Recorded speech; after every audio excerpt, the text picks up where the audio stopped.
So now the scenario is that we have attracted somebody to the website Hmm. and we've gotten them to click on whatever call to action button that we have. Yep. If that call to action was call me, then game's almost over. They're calling you. Yeah. Right. Hmm. But let's say that button gets clicked and that's taking us the user Hmm. to a new page. Yep.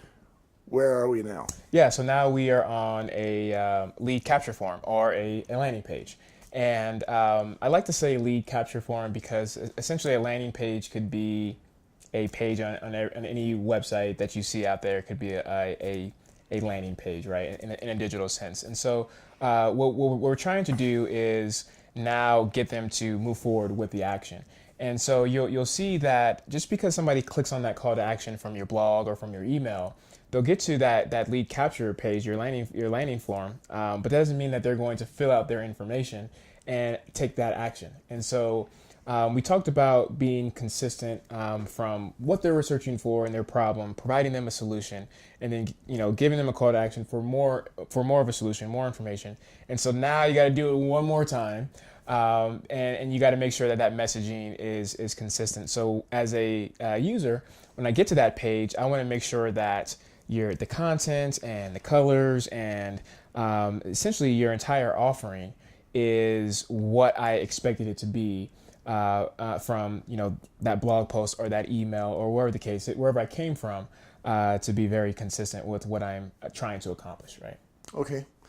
And, I've heard people who didn't know anywhere near as much as you tell me that you want to be careful about how much information you ask for because the more you ask for, the less likely they are to give it to you. Yeah, exactly. And it really comes down to it comes down to technology. And technology has really enabled us as human beings, but it's also made us very, very lazy. And we can be lazy because the technology does a lot for us. And so because of that, we as human beings, we want things now, we want it fast. And if I have to, take some steps that's going to take 5 or 10 more seconds out of my day, I'm not doing it. I'm not having it. And so what we're really talking about here is... So it's really not a distrust thing. It's not a, I don't want you to have my information. It's, I don't want to spend 5 more seconds. That's really what it is. The majority of the time, that's what it is.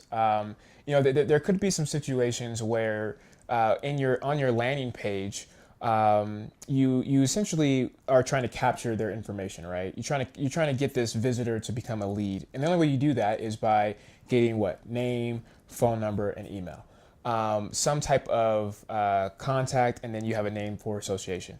If they're at a stage in the buyer's journey, and they don't want, and they're not ready to purchase, not even close, there's no way in the world they're going to give you their phone number. Yeah, right? so I'm thinking how to do it wrong then is to say, okay, do you want a 3-bedroom, 2-bath? How many thousand square feet do you want? How big a garage do you want? Exactly. That's at this stage in this industry.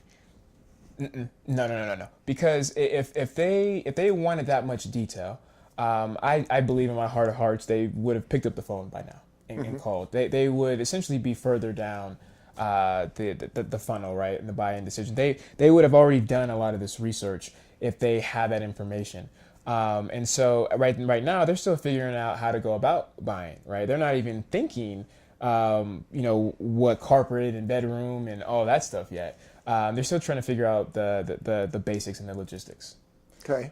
And so when it comes to what you were saying as far as the amount of time that they want to spend, it's a mixture of both. But for the realtor's sake, let's keep best practices, which is we're just going to provide them with an ebook, right? So they read the blog, they clicked on the call to action, the button at the bottom of the page.